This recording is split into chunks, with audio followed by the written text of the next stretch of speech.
It is April 17th, 2026. We're here with a very special person down in Lindo Park, beautiful Lindo Lake. And this is Ed Musgrove, who's running for State Senate, and he'll tell us some things about him, and we'll have some questions too. And I just want to put a footnote here that we did have an interview a month and a half ago. About that, yeah. It was a heavy, rainy day. We couldn't go outside, Right. but the event was very loud. There was an active bar, and the volume was really, it tested my microphone to the limit, so that he graciously granted another interview where it's nice and quiet here and just nature calling. Thank you, sir. Thank you very much, Ron. I appreciate it. Tell us about yourself. Well, my name is Ed Musgrove. I'm a candidate for Senate District 40. I'm a California native, born in Sacramento, raised in San Diego, graduate of Poway High School, Army veteran, spent 26 years with the Sheriff's Office. One of those assignments, one of the last assignments, was the 2 years when I was the Sheriff's Captain out in Santee, Lakeside, Alpine, and the tribal lands. After I left the Sheriff's Department, I retired. I worked at a nonprofit school, public transit agency, a lot of volunteer work, working with my community up in San Marcos. Ran for City Council in 2020 and was elected, and then re-elected in 2024. And part of a group looking for a good candidate to run to replace Senator Brian Jones, who is termed out in 2026, so this November. And as the focus became more intense, it became intense on me, and I was asked if I would run, and so I put together a very good team, which we still have, and we've been very successful in our race thus far, and I'm looking forward to winning the primary and moving on to the general election to replace Senator Jones in Sacramento. And obviously, we all know that the Senate, as well as the Assembly, is usually majority Democrat / progressive. And being elected and going up to Sacramento, facing a huge challenge of being outnumbered. However, how would you fight for your constituents, and can you name 2 or 3 things that you would like to be focused on, change, introduce, be the forerunner of that piece of legislation? Certainly. So to the first part of your question, the numbers don't dissuade me in the least. There's always going to be a situation where you're either in the majority or the minority. It doesn't matter. You still fight for your constituents. It's a matter of how you take that fight. You have to be professional about it. You have to be certain of your facts and speak to people, not talk down to them. Let them know why their argument is really subordinate to what you're offering, because what I will offer is something that benefits everyone across the spectrum, across California. Public safety is a big one. We need to completely fund CAL FIRE. This particular area where we are right now, CAL FIRE works out here. They cover the outland areas of the contract for San Diego County. A lot of these folks are not full-time, year-round firefighters, and yet all of our municipal agencies have full-time firefighters, and when they're not fighting fires, they're doing safety checks, they're out there checking on brush. We could certainly have CAL FIRE do that. The reason that we have high turnover in CAL FIRE is because of that. So we turn it into a training ground. That has to stop. We're wasting money training people to go off to other agencies. Let's keep them on CAL FIRE, on the mission, and suppressing our fires and managing our wildland areas so it's safe for everybody to use. We need to work on our infrastructure, and infrastructure, we think about paved roads, because that's what we drive on every day, and believe me, I see some of the roads in this Senate district out in the city of San Diego are in horrendous shape. That's a management issue with the city of San Diego. They get their fair apportionment of SB $1 and general fund money. They're not good stewards of the public fund. That's just the answer to it right there. Other cities manage within their means, but infrastructure goes beyond that. I was just up this morning at the Padre Dam Water Treatment Center looking at their long-term projections for reclaiming water that would otherwise go out to the ocean and bringing that as a sustainable water source. That's part of critical infrastructure. We all need to have a good water supply. The last thing I want to talk about real quickly is our budgeting process. We continue to throw good money after bad on projects that have no benefit to the community at large. All they are money projects to fit the model for some special interest group. Zero-based budgeting, where you have to articulate how you spent last year's budget money, the results you got and what you want to do in the coming year to justify not just an increase, but maintaining the level of funding that you have. If we don't have accountability, how can we look at our constituents with an honest face and say, yes, we are good stewards of the public fund and we're here working for you? And I just don't see that right now in Sacramento. Yeah, thank you. One of the things that have come up, and this wasn't from any politician or opponent that's hoping to be primaried in June, is that it appears that the Sheriff Martinez has opened up concealed carry permits in the county, and you're going to be in the county, for those who have stringent backgrounds, and you know the whole drill, being ex-sheriff. So what is your stance on concealed carry in the state of California and San Diego County, and also the Second Amendment overall? Yeah, so interestingly enough, the Second Amendment is pretty clear about the right to keep and bear arms. So then the definition of what does bear arms really mean, and what are arms? Are they firearms? Are they edged weapons? Well, we know the original intent had to do with firearms, and the whole purpose behind the Second Amendment was to allow for the citizenry to establish a militia to thwart off an oppressive government, not an invading government, but our own government, because of the fear that if you got a federal or state government in place that was not honoring the tenets of the Constitution, there had to be a mechanism in place.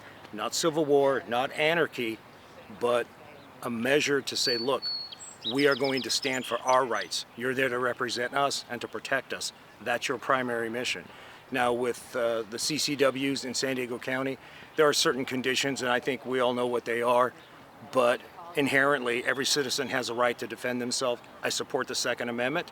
When I was the sheriff's personnel captain, we worked very closely with the records division and their manager, and bringing over retiree deputies on a part-time basis to help with that backlog of applications. There were people that would put in applications and waited so long that the application went stale. We can't have that. There's an inherent right under Bruin and Rahimi to have a firearm. I don't know why we keep having this argument about that. It is part of our Constitution, it's part of the legacy of our nation, and we need to protect it. Thank you. And when elected,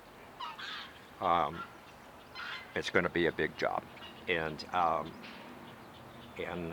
like Senator Jones, he's transparent when he's back in town all over the district here. Can you pledge that when you're not in the Senate and you're back in your home area here, that you will attend as many events, listen to the citizenry, and always excuse me, we're taping, ma'am. This is First Amendment. You cannot interrupt us, okay? If you have a problem, call the sheriff. Please, I'm taping. Introducing myself. I'm not interested. Okay, so I'm sorry. We're being our First Amendment is being interrupted by the Parks Department. We will file. We will file it with the. I'm not interested. We will file it with the county. Okay. Well, okay. So getting back. Here, I'd just like to say hello, and I'm curious to find out. Nice to meet you when we're done. And if it's going to be aired on. This is the problem of the First Amendment and the county parks, which we pay taxes to, Ed, of these low-level staffers are coming and trying to interrupt our taping. Now, I wonder if KUSI was here, if they would interrupt them. Yeah, absolutely. And I would. It is my job. Okay, so if a family's having a quinceañera or a birthday party here, will you go up and ask them why they're taping?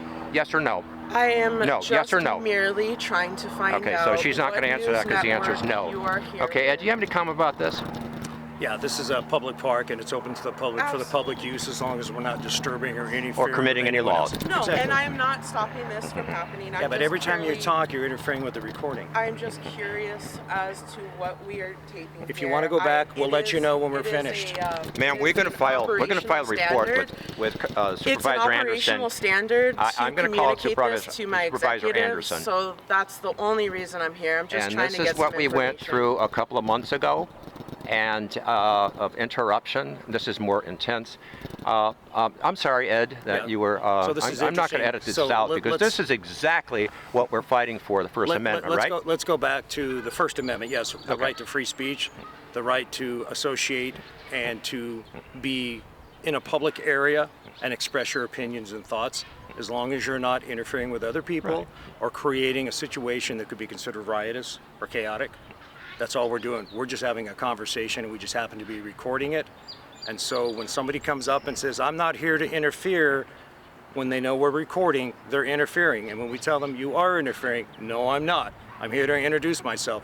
Well, then go sit in the shade, and when we're finished, we can talk about who we are. Well, That's I don't fine. have time to sit here. And one of the things you- is but my you- question to get was, some and basic my question in the information. past was, That's it. I'm Okay, not trying well, to so interrogate, here's the just part, here's the basic tenet of the First information. Amendment. We do not have to identify ourselves to you.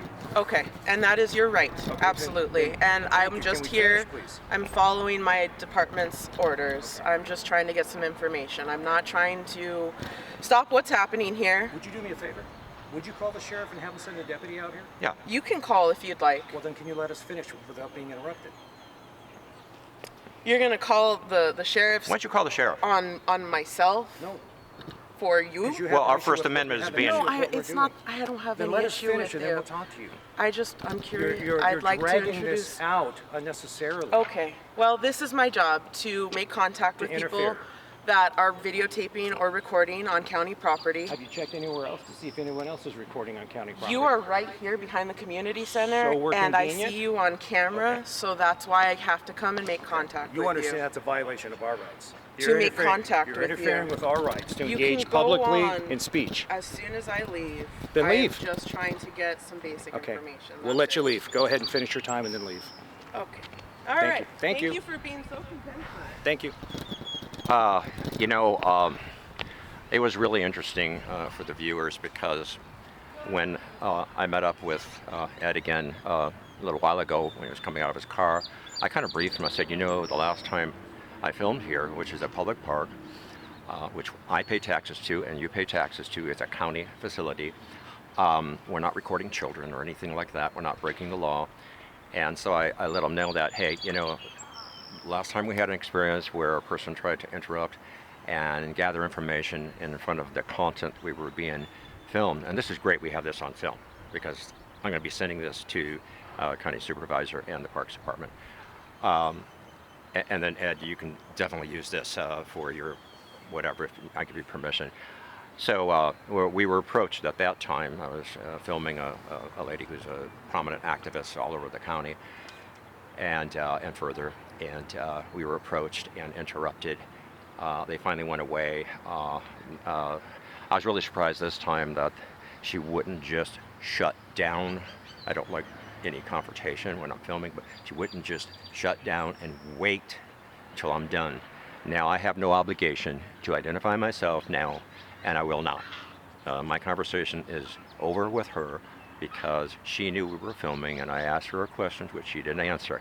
Well, if you had children with a quinceañera or something, filming, taking pictures, would you approach them? This is part of a sidewalk next to the lake. And she wouldn't answer that, but we know the answer is no, she wouldn't, you know. So, so that's why we both welcome, call the sheriff. I mean, so I think we got a clip about the First Amendment. I'm very sorry, No, that's okay. Ed, but this is an educational thing, and can you believe this? Has this happened to you? No. No, and it's a little This bit is- distressing as a resident of San Diego County to know that other than the fact that there's a camera here, she would not have come out. Absolutely. But we're allowed to record ourselves. You have my permission to record Right. me, and then, obviously you're able to narrate onto your own microphone. So I don't really know what the issue is. We're not doing it for commercial purposes. And I don't know her. There's no profit. You know, I never met her before. Right. So, well, Ed, any final comments to the people in this district? Yeah, so this is a very competitive district. It's the seat that Senator Brian Jones is the current holder. He's a Senate Minority Leader. It is a seat we need to retain. I'm the candidate that can win this race. I'm the person that has great ideas, new ideas, a different approach than my competitors, one of whom is the former city attorney from the city of San Diego. And we've seen the condition of that city. We've seen the bad decisions, the mismanagement. We cannot have that in the rest of this district. We cannot have a person who owns a lot of that representing us in Sacramento. We need to move forward in a good way, not in the way it's been going lately. We are going to be outnumbered up there, and we realize that, but it doesn't mean we're going to stop. We're going to continue to take seats back, and we're going to retain this one. Ed, I want to thank you very much for your time, and I really sorry about this interruption, but I think this is a good lesson for people that see this, that happen to view this. This still happens. It does. You know, it's you know, again, is a person. Oh, that might be a ranger. So I want to thank you very much. Thank you for your very time. much. I appreciate your time.